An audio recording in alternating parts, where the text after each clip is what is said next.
निर्वाचन मंडल रे कांग्रेस निर्वाचन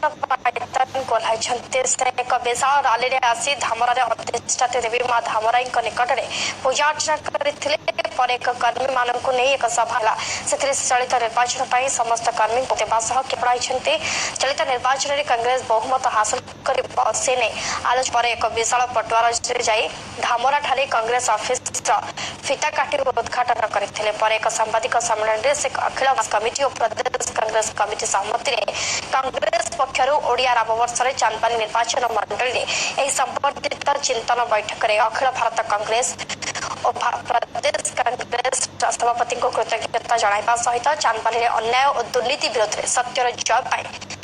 चांदपानी निवेदन करथिले।